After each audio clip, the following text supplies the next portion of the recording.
where they strung up a man, who they say he murdered 3. Strange things have happened there. No stranger would it be if we met at midnight in the hanging tree.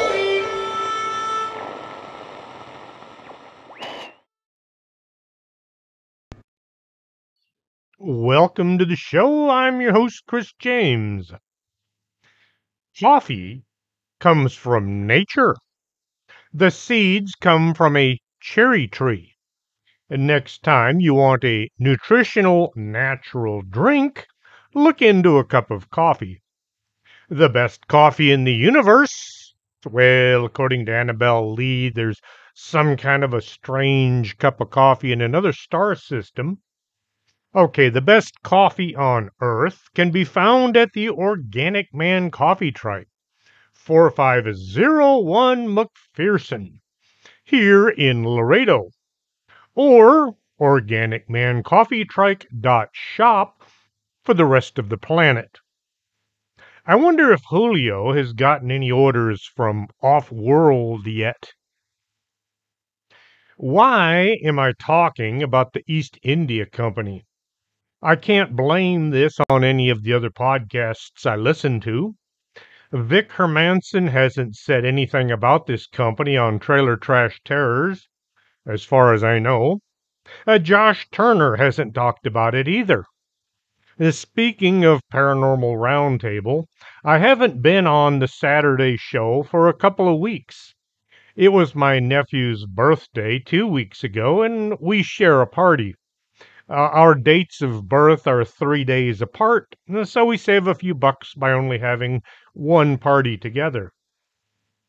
Last Saturday, I don't know what happened. There just wasn't any show. I also listened to the Confessionals, Tony Merkel. I listened to the Belief Hole with those 3 brothers. One Strange Thing, and of course, Expanded Perspectives. I listen to both of their shows. Cam Hale and Kyle Fizzleson keep me going when I'm cleaning the house or I'm working in the yard. Folks are all up in arms about some mega companies that have so much say when it comes to running our country as well as the whole planet. It's the whole golden rule. The folks with the gold get to make all the rules, and they make them to fulfill their own interests, not ours. We have the best government money can buy. Politicians should wear jumpsuits like race car drivers with patches all over them showing who their actual owners are. Some of the following goes against what historians will tell us.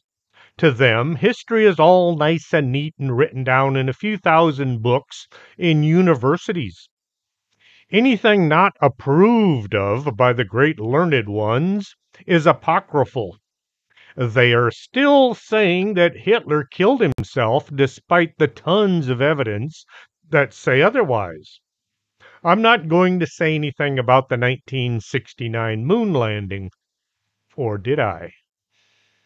I discovered after I got out of school a lot of the things being taught are either only half true or out and out wrong. I will be referring to the East India Company as just the company sometimes. To add a bit of confusion, there was also the Dutch East India Company, the French East India Company. Anytime I say the company, I'm referring to the British one. I also jump around a bit when it comes to the timeline. The only way to get this story out there without having to repeat things.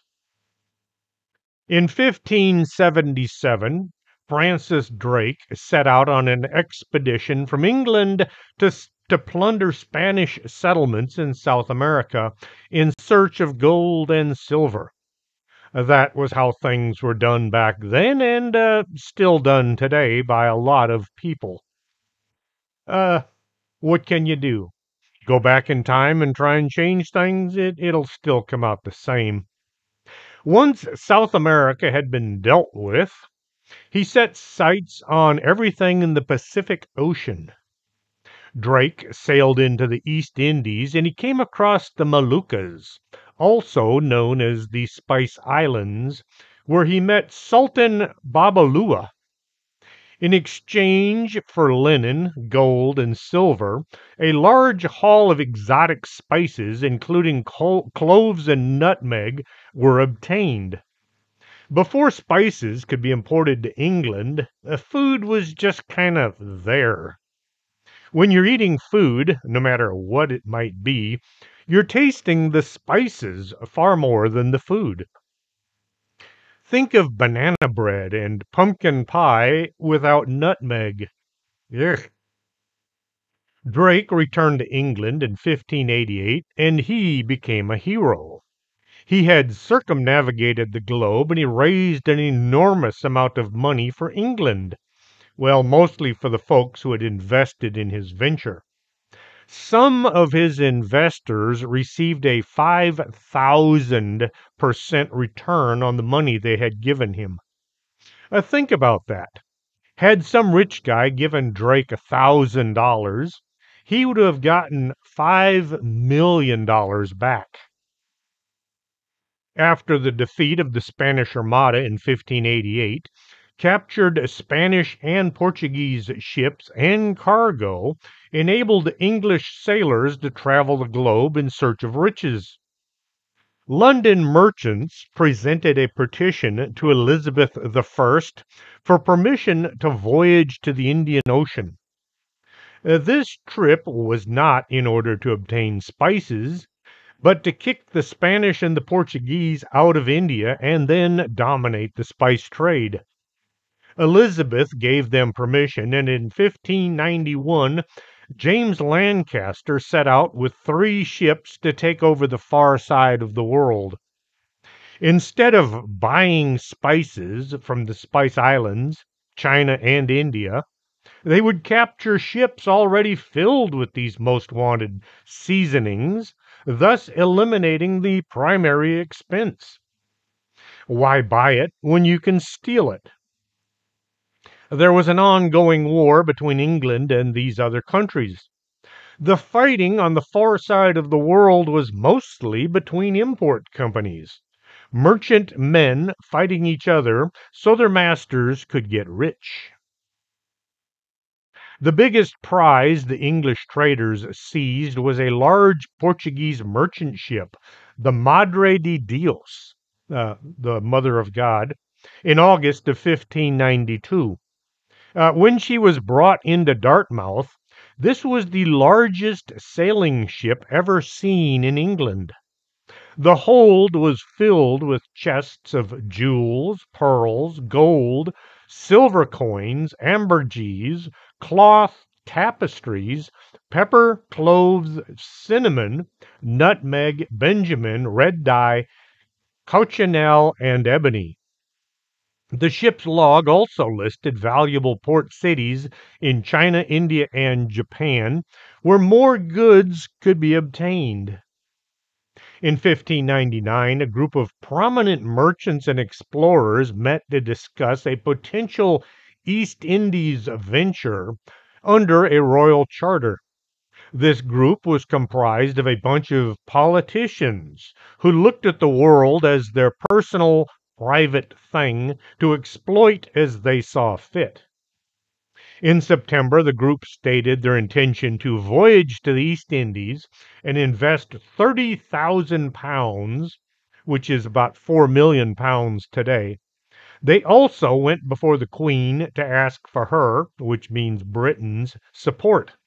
They next bought a small fleet of ships for the venture.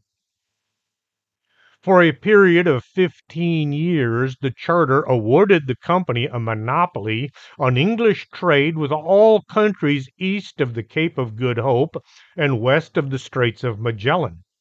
Any traders there without a license from the company were liable to forfeiture of their ships and cargo as well as imprisonment. This was in essence a private corporation with some ties to the government that gave themselves governmental authority. Within the first 2 decades of the 17th century, the Dutch East India Company was the wealthiest commercial operation in the world. They had 50,000 employees worldwide and a private fleet of 200 ships. They specialized in the spice trade, and they were giving their shareholders a 40% annual dividend. The first British East India Company voyage was begun in 1601 aboard the Red Dragon. The following year, while sailing in the Malacca Straits, the company took a 1,200-ton Portuguese ship, the Sao Tome, which was transporting pepper and spices. The stolen goods enabled the company to set up two processing plants, one in Batam on Java and the other in the Moluccas or the Spice Islands. They returned to England in 1603, where they learned that Elizabeth had died, but the new king, James I, was quite pleased with the massive amount of cash they placed in his coffers. When the war with Spain had ended, the company had established themselves in the Far East and had obtained, through seizing them, a bigger fleet of ships.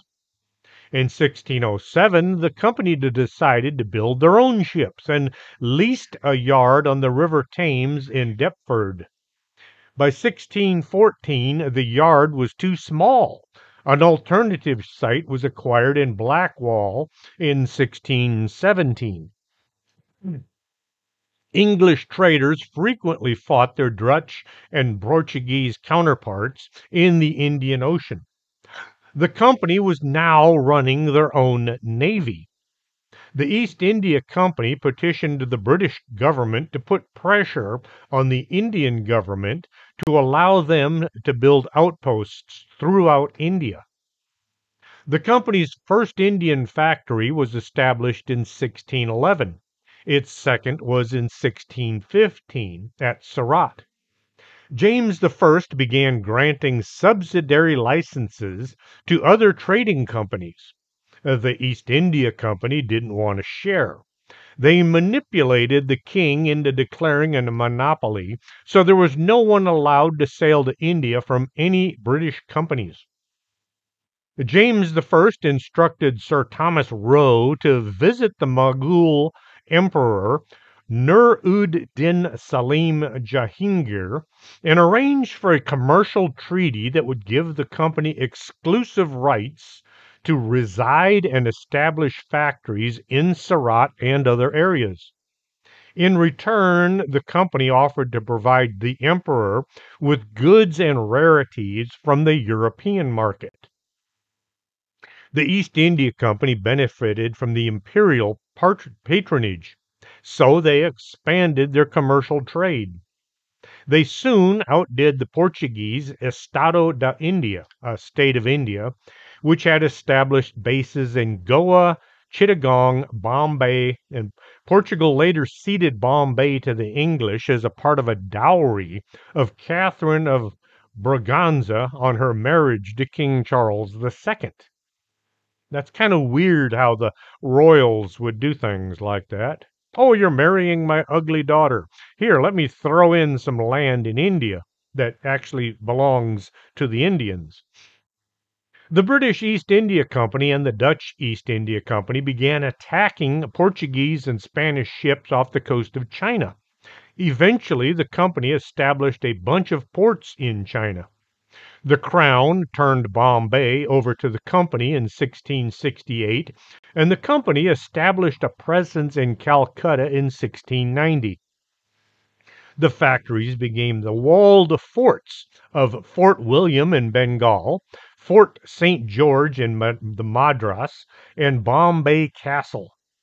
Why would they need walled cities? Not just the Spanish and the Portuguese were mad at them. The citizens were known to attack from time to time as well. In 1643, the Mughal Emperor Shah Jahan extended his hospitality to the English traders to regions of Bengal, waiving any and all custom duties. That money would have gone to the country and not to the guy who thought he owned the place. The company's mainstay businesses were cotton, silk, indigo dye, saltpeter, and tea. The Dutch were aggressive competitors and had expanded their monopoly on the spice trade to the Straits of Malacca by ousting the Portuguese. With reduced Portuguese and Spanish influence in the region, the East India Company and the Dutch East India Company entered a period of intense competition, which resulted in war of the 17th and 18th centuries. Few wars are actually fought because of political or ideological differences. Most wars are economical endeavors by one side or the other. The folks who fight and die are just pawns to the rich folks in the rear with the gear. The British were bound and determined to control as much as in everything they could get control of.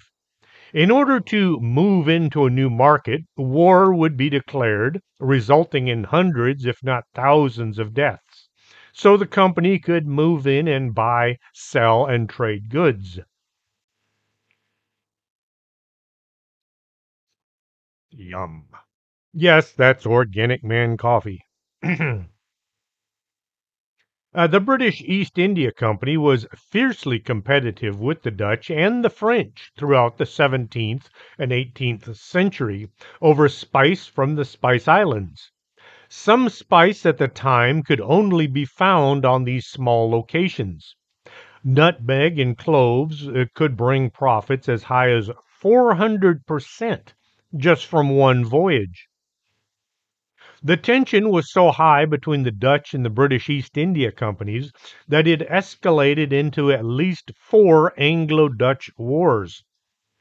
In 1617, an act aimed at strengthening the power of the East India Company, King Charles II granted the company the right to autonomous territorial acquisition, the right to mint money, to command fortresses and troops, and to form alliances, to make war and peace, and to exercise both civil and criminal jurisdiction over these acquired areas.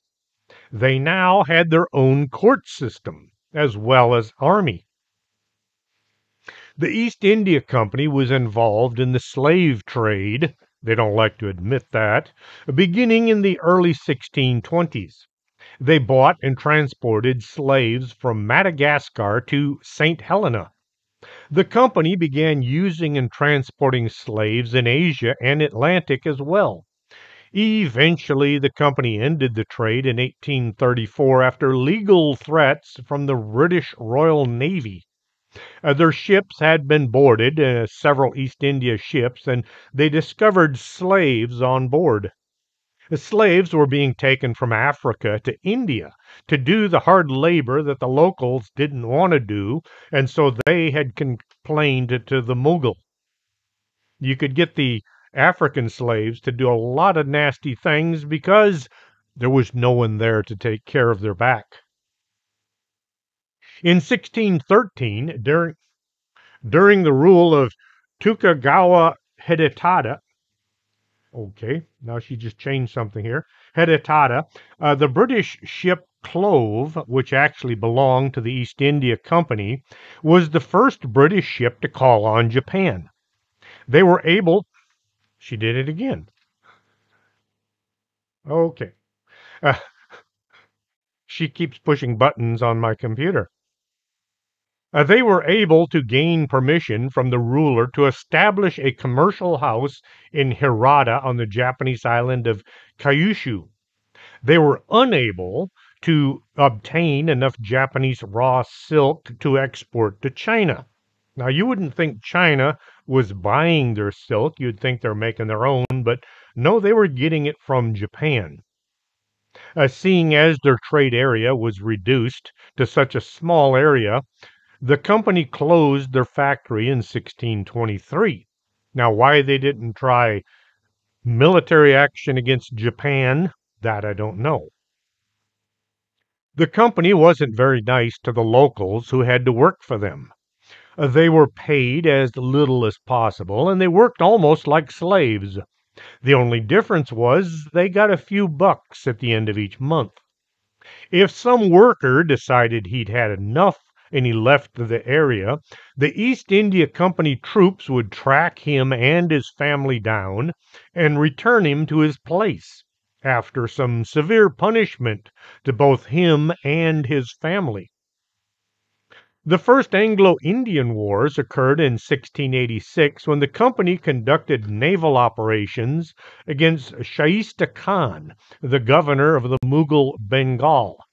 This led to a siege of Bombay and the subsequent intervention of the Mughal Emperor Aurangzeb. Subsequently, the English company was defeated and they were fined. Not tossed out on their ear, just fined. Give the Mughals some cash and all was forgiven. Not wanting to lose their control over the trade from India, the company sent envoys to Aurangzeb's camp to plead for a pardon. The company's envoys had to prostrate themselves before the emperor, pay a large indemnity, like a bribe, only doesn't sound as bad, and promised to behave better in the future. The emperor withdrew his troops, and the company subsequently reestablished itself in Bombay, and then they set up a new base in Calcutta. September 1695, Captain Henry Every, an English pirate on board the ship Fancy, reached the Straits of Bab el Mandeb. Every contacted 5 other pirate ships, and as a fleet they went after the Indian fleet returning from the annual pilgrimage to Mecca. The Mughal convoy included the treasure ship Ganji al Sawa, reported to be the biggest in the Mughal fleet and the largest ship operating in the Indian Ocean. The pirates chased and eventually caught the Fatah Mohammed some days later, and meeting little resistance, they took 40,000 pounds of silver. Every continued in the pursuit of the Ganj-e-Sawa, which carried a relative of the Grand Mughal. Some reports say this was his daughter and her retinue. The loot from the Ganj-e-Sawa had a total value of about 600,000 pounds, including 50,000 gold and silver pieces, and has become known as the richest ship ever taken by pirates. Now, this was the back then value, not today value. When the news arrived in England, it caused an outcry. To appease Aurangzeb, the East India Company promised to pay all financial reparations, while Parliament declared the pirates the enemies of humanity. In mid-1696, the government issued a £500 bounty on Every's head and offered a free pardon to any informer who disclosed his whereabouts. The plunder of Aurangzeb's treasure ship caused serious consequences for the English East India Company. The furious Mughal Emperor Aurangzeb ordered Sidi Yaqub and Nawab Dud Khan to attack and close 4 of the company's factories in India, and they imprisoned all of their officers. They were almost lynched by a mob of angry locals. They were blamed for their countrymen's depredations.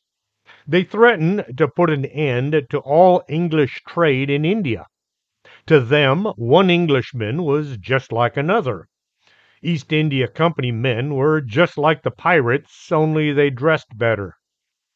To appease Emperor Aurangzeb, and particularly his Grand Vizier Asad Khan, Parliament exempted Every from all acts of grace or pardons and amnesty it would subsequently issue to other pirates. Captain Kidd, had been working alongside Captain Every and had captured a 400-ton Queda merchant, which was under lease to the Indian government by carrying a pass from the French East India Company. A kid captured a ship on January 30th, 1698, off the coast of India near Cochin. The quantity of cargo in silk, calico, sugar, iron, and opium was about 10,000 pounds. That's $2.5 million today. A kid even took over the vessel and renamed the new ship the Adventure Prize. Unknown to Kidd, the 9 Years' War had ended the previous September, and so technically his attack on the Queda merchant was not privateering, but piracy. To further muddy the legal issue, the Queda merchant was an Armenian ship, and its cargo belonged to the Indian noble Mukhlis Khan of the Mughal court. Khan put pressure on the British East India Company to make up for the loss, occupying the company's premises and halting trade in the meantime. The ship held several passes issued by several different nations. They had only produced the French passport because Kidd had himself been flying a French flag when he approached the vessel. This was known then, as well as today, as a false flag operation. Kidd's status as a pirate was furthered by his unsuccessful attack on two East India Company ships in the spring of 1698. Kidd was eventually arrested and hung for his troubles. Before the East India Company, most clothes in England were made out of wool, and they were designed for durability, not fashion. And you know how they made wool soft and pliable? They soaked it in urine, not cow urine, human urine. They actually had people that would go up and down the streets and they would collect buckets full of pee. And they would pour it into big barrels and they'd put the wool in there. And some poor fool would have to get in there and slosh around with his feet so that the wool could be thoroughly urinated. Who in the world discovered that would work? Anyway, uh, it began to change in Britain market was flooded with inexpensive, beautifully woven cotton textiles from India, where each region of the country produced cloth in different colors and patterns. When the new patterns would arrive, it would suddenly become all the rage on the streets of London. Saltpeter, also called potassium nitrate, was used for gunpowder, and most of it came from the East. The company was making huge profits selling this product to the British government so they could arm their ships and then try to rule the world. The East India Company Act of 1697 allowed any English firm to trade with India, thereby annulling the charter that had been in force for the last 100 years. When the East India Company trading was created under the state-backed indemnity of £2 million, the stockholders of the East India Company quickly bought stock in the new company and soon had control of it. The two companies merged in 1708, being called the New United Company of Merchants of England trading to the East Indies. Why such a long name? Under this arrangement, the East India Company loaned $3,200,000 to the British Treasury. For this kind act, the company was granted sole rights to trade with the East for another 3 years. Every few years the agreement was about to expire, the East India Company would manage to bribe the Parliament into renewing or writing up a new agreement. The company sought a permanent charter so they wouldn't have any competition. Their profits were beyond what anyone could ever have thought. As time marched on, the company soon had a bigger army with superior weapons to the British army. The East India Company's army outnumbered the British army more than 2 to 1. They used the military to enforce their monopoly in the East and to round up runaway workers and put them back on the plantations to work. 1757, the French had decided to move in on the East Indies. They wanted in on some of that easy money. The East India Company had their own army, and they were able to force the French out of the area. A major turning point in the East India Company transformation from a profitable trading company into a full-fledged empire came after the Battle of Plassey in 1757. The battle pitted 50,000 Indian soldiers under the Nawab of Bengal against 3,000 company soldiers. The Nawab was angry with the company for not paying their taxes. What the Nawab didn't know was that the East India Company's military leader in Bengal, Robert Clive, had struck a backroom deal with Indian bankers, so that most of the Indian army refused to fight at Plassey. No pay, no fighting. By moving slaves into India and having them work tea plantations, the company was soon growing and processing so much tea it was unable to find a market for it.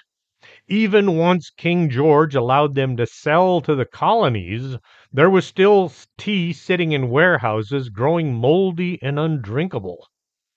When the colonists rose up and threw shiploads of tea into the Boston harbor, the company decided this was a losing market and they stopped trying to sell tea in the New World. As the Industrial Revolution began, the demand for goods from the East increased. Once things only for the rich, soon the middle class people began purchasing silk, cotton, imported tea, and ceramics. The 7 Years' War, lasting from 1756 until 1763, resulted in the defeat of the French forces, which limited French imperial ambitions. No longer being a world power, the French territories were limited in their military protection. Once France was no longer a player, the East India Company grew even more powerful. When the American Revolution got heated up, the French tried flexing their muscle. They invested tons of money to defeat the British and hoped this would allow them to re-enter the East Indies. Let's face it, without France's help, the United States would still be a British colony. Had the U.S. backed the French when the Nazis began to invade, things would probably be even better between us and them today. I don't speak much French. Cherchez la femme, mal de mer, vichy soisse. That's about all the French I know, which is sad seeing as my grandfather was French. During the French Revolution and the Napoleonic Wars, the East India Company arranged for letters of marque for all of their vessels. This allowed any company ships to attack and either seize or sink French ships without being declared pirates. Many ships from other countries were also attacked. Every merchant ship on the high seas was allowed to use cannon to protect themselves, but only as defense. The letters of marque were a legal way of attacking and seizing ships from other countries simply for profit.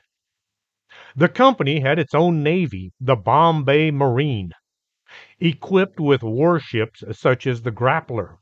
These vessels often accompanied vessels of the Royal Navy on expeditions such as the invasion of Java. The British Royal Navy was smaller than the East India Company Navy. Any ships captured by the British Navy would be theirs to commandeer and use to fight the original owners. Any ships captured by the company navy were used either as warships or turned into merchant ships to transport more goods back to Britain. Why build ships when you can steal them? With a superior sized navy and an army bigger than most countries, this gave the East India Company broad taxation powers in Bengal, then one of the richest provinces in India. The company plundered the Nawab's treasury and they shipped it back to London. The crown, of course, would receive a cut, but most of the loot went to the company and their shareholders. Once the idea of taxing the locals instead of working them changed the direction of the company. The East India Company Army by 1800 comprised well over 260,000 soldiers, more than twice the manpower of the British Army at that time. The company used its army to subdue Indian states and principalities with which it had initially entered into trading agreements, to enforce ruinous taxation, to carry out officially sanctioned looting, and to protect its economic exploitation of both skilled and unskilled laborers in India. The East India Company Military Seminary was founded in 1809 in Addiscombe near Croydon, Surrey, in order to train their officers for service in the company's armies in India.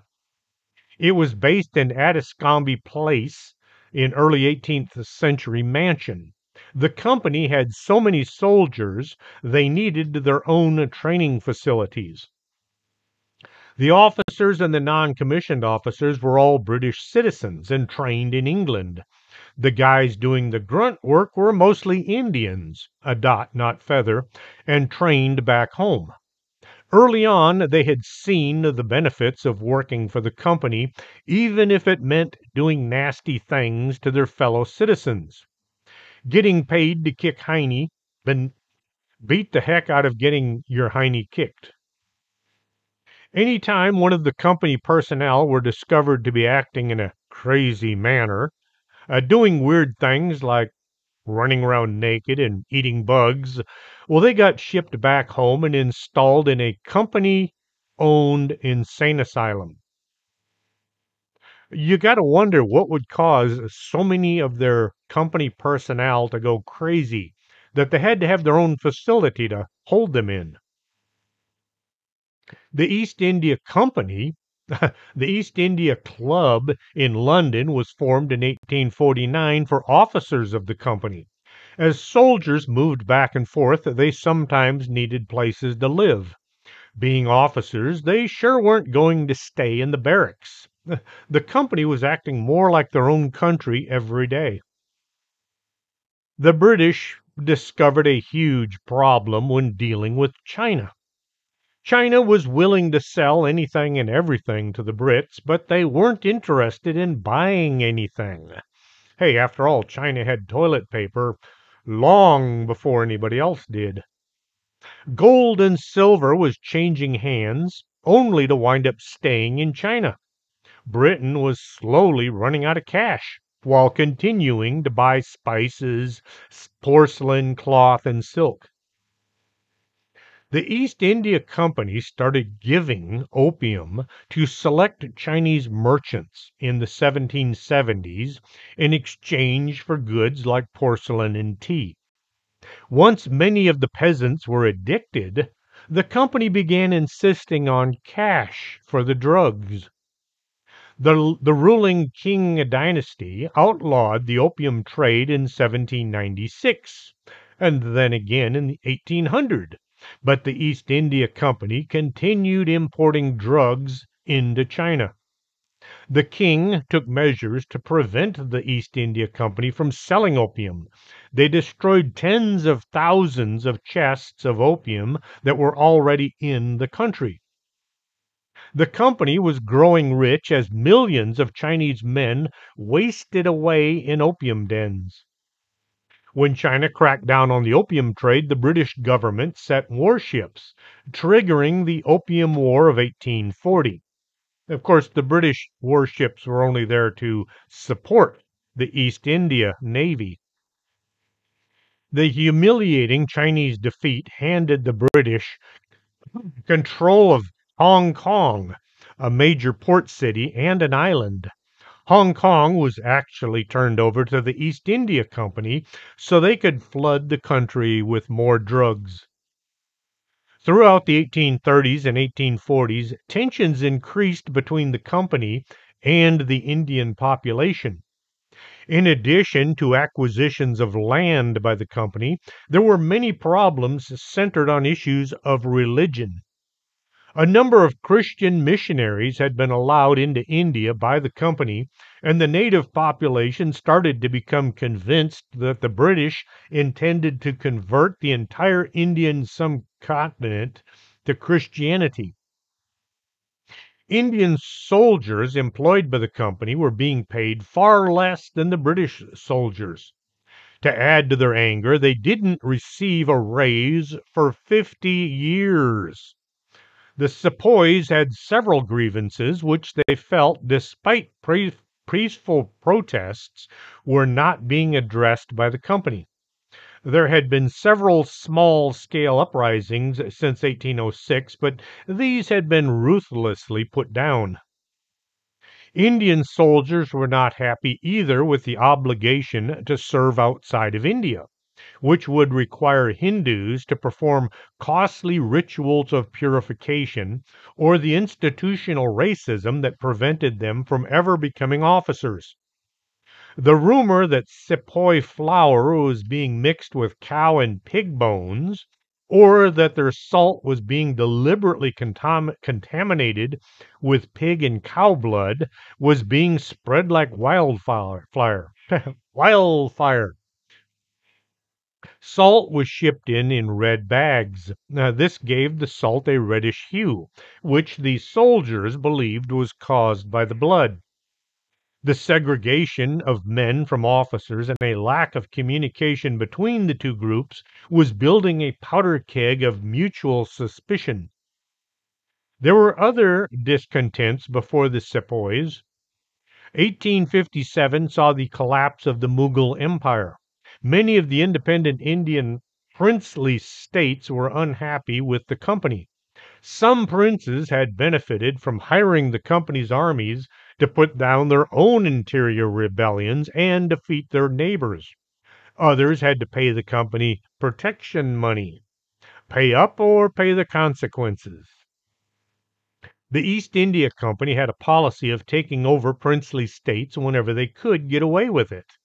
The aggressive expansionist policies of the company led to several princely states actively joining the Sepoy Mutiny and others remaining neutral. The ordinary people of India also were suffering. Ever since the 1793 Bengal Permanent Settlement, the company had been extracting taxes from the people it ruled over. Indians, dot not feather, were not happy with the British justice system and the police that imposed these fiscal obligations.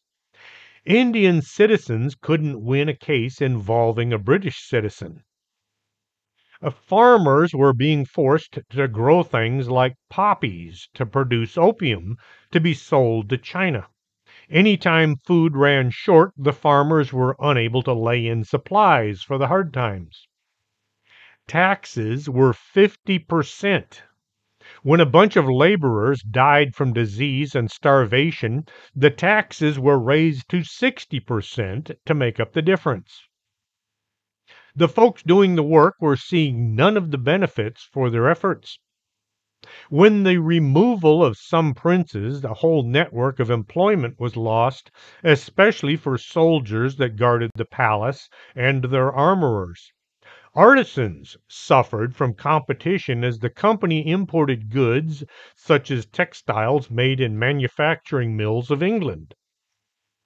The company had a stranglehold on the indigo and the opium business through its trade monopoly. The folks growing these products couldn't eat them, so they had to try buying food with what little was left after paying their taxes.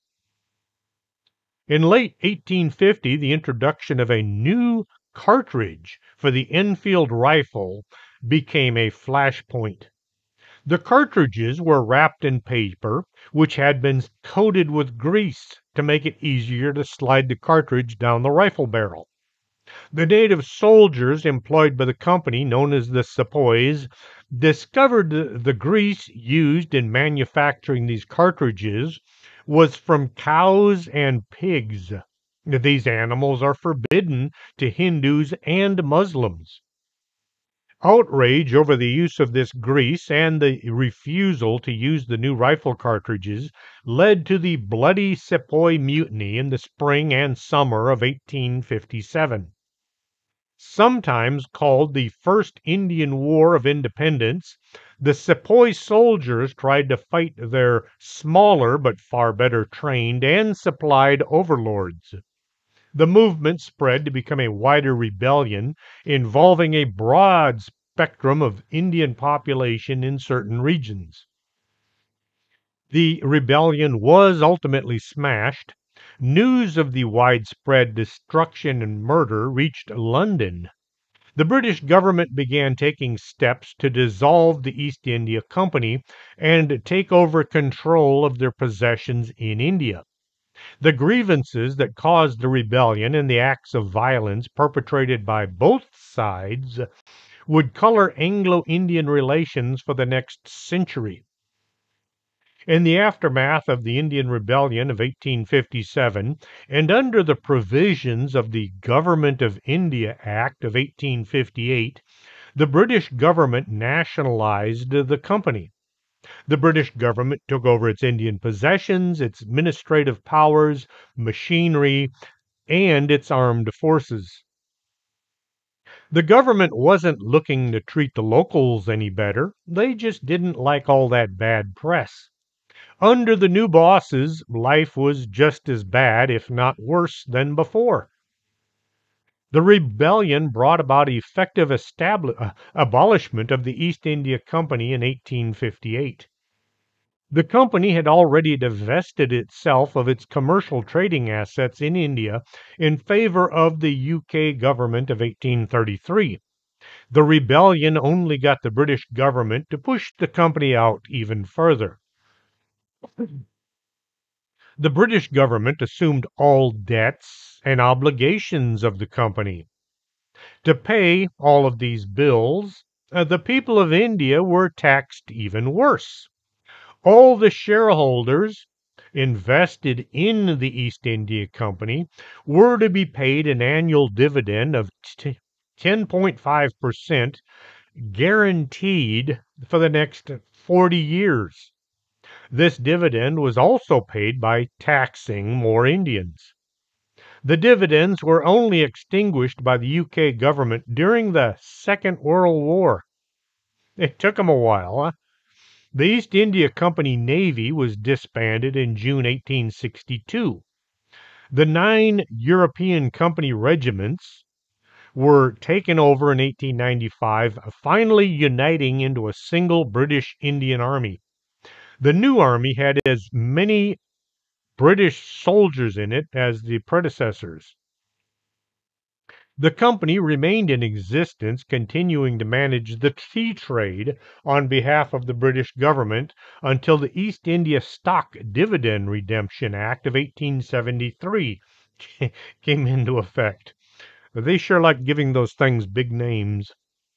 This act provided for the formal dissolution of the company in 1874. It is very hard to make giant companies just go away, especially after they've had such tremendous power and control. You can dissolve the structure, you can take their possessions away and give them to others. You can act like the whole thing never happened. But what about the people with all that cash who had run things? Telling them they acted badly and they can no longer play in the world field will do little to stop them from trying again. A story I heard a while ago says the East India Company was disbanded in words only. After the Sepoy uprising, the British government thought they could do a better job running things than the company for the Indians or the Indians. The men who were running the company for well over 200 years sat back with their bank accounts bulging, and they wondered what could they do next to try to control the world economy. Folks like these don't say to themselves, "Boy, did we screw up.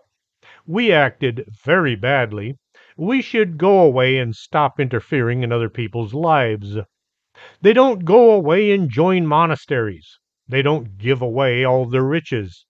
No, they immediately begin looking for the next big thing they can take on to make even more money and gain even more power. Keep in mind, the Nazis didn't surrender in 1945. The German military did. The Nazis were a political party. They slipped away into other countries and took up right where they'd left off. We were told they had all surrendered. I think just maybe we were lied to. In 1860s were wrought with conflicts all around the globe.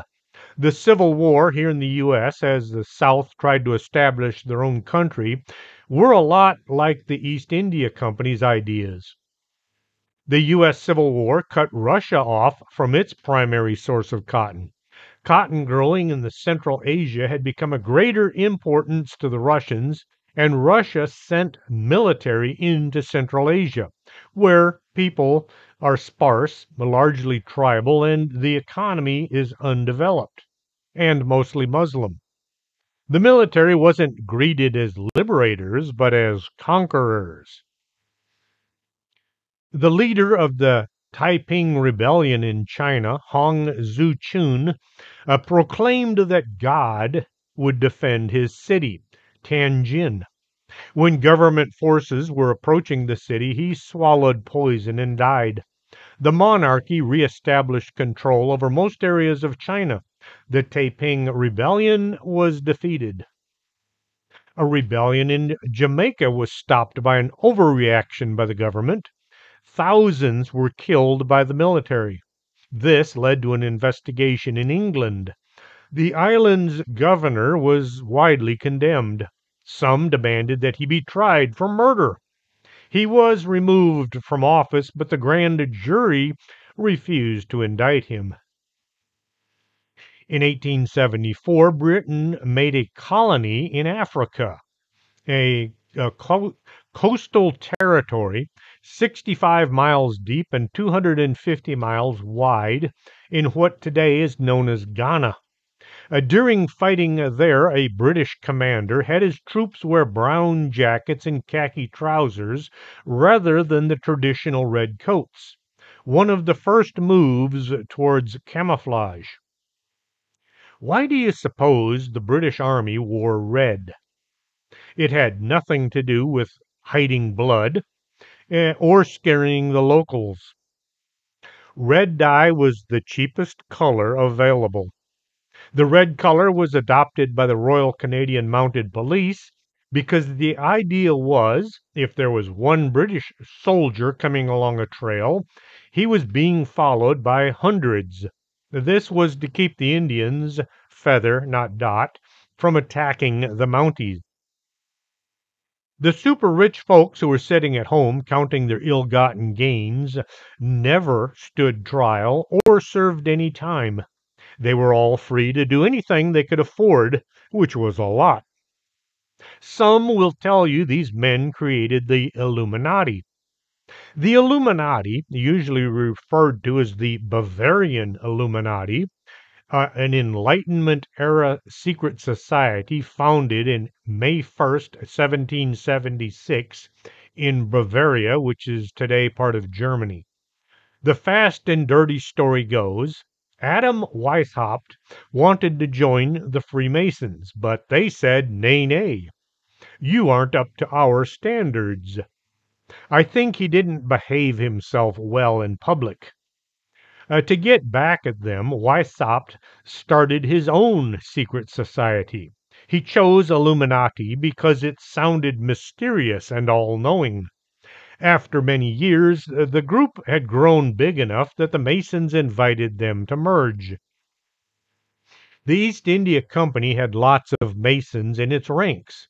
This was considered the thing to do back then.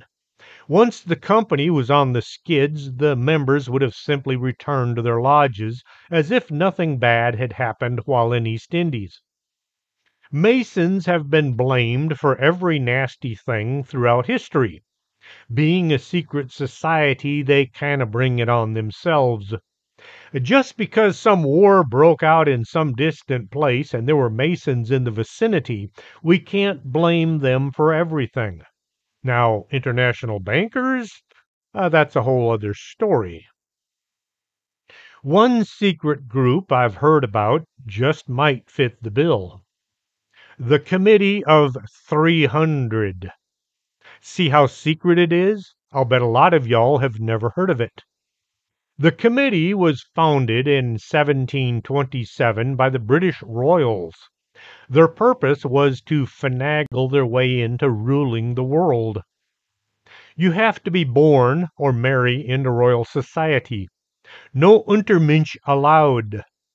Yes, that's German for person considered racially or socially inferior. Didn't you know that the British royal family were from Germany? Originally, the name was Mountbatten.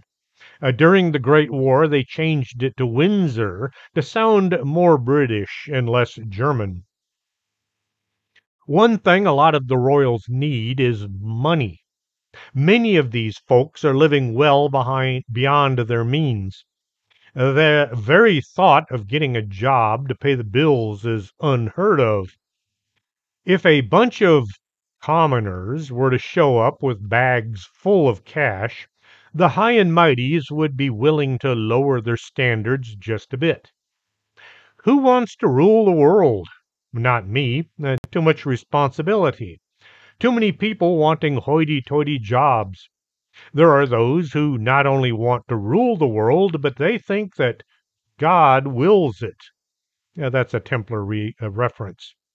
There are also a lot of folks who will try to kill somebody simply because they rule the world in a way not approved of by the person wanting to kill them. Nah, I'll pass on ruling anything. By joining the Committee of 300, the folks formerly running the East India Company would fit right in. Find distant lands, move in and take over, keep the locals addicted to drugs and work them as close to death as possible, and then pocket all the profits. Anyone looking into the idea would, as I did, run into a bunch of naysayers and fact checkers all singing the same song. This is nothing but a conspiracy theory. The new way of saying conspiracy theory is spoiler alert, or, as River Song would say, spoilers. It would seem few people who look into things believe the stories being told by the folks trying to control the world and rule it. The problem is, too many people are waiting for some talking head on TV to tell them what and how to think. Did you know that when Gandhi was first looking into his peaceful uprising in India, he actually wanted to know about this person he'd heard of named Jesus? So Gandhi went to a local church and he asked the priest if the priest could tell him some more about this man named Jesus. The priest looked at this dark-skinned man from India and said, "You're going to have to go to your own church. You're not allowed in here." And so Gandhi did not look into becoming a Christian. Boy, did that priest screw up. Just think of it. Gandhi might have just become a Christian instead, as well, we can't change history now, can we? Hope you enjoyed tonight's show. I hope you learned something by listening, and I hope you listened to the whole show. A lot of people tell me my shows are too long. too much information in them.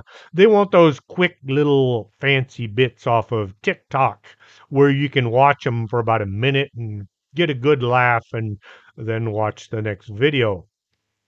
Well, I already know the people that are actually listening to me are not those people.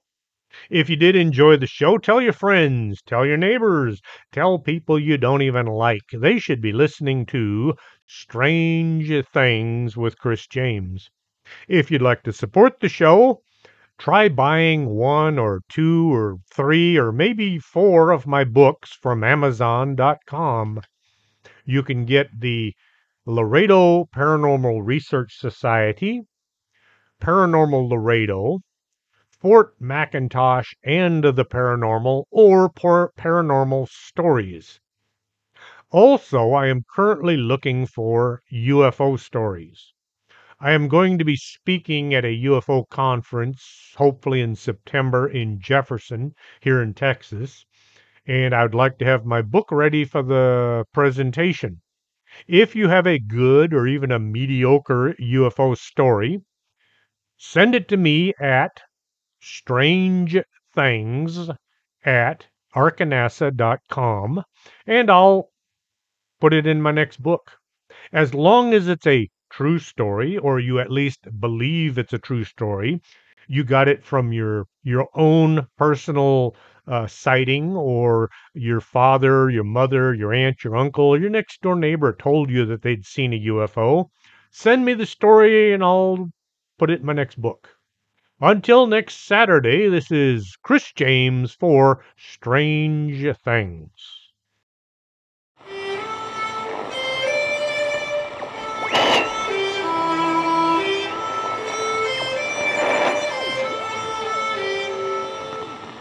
Are you coming to the tree where there's strung up a man who they say he murdered 3? Strange things have happened there. No stranger would it be if we met at midnight in the hanging tree.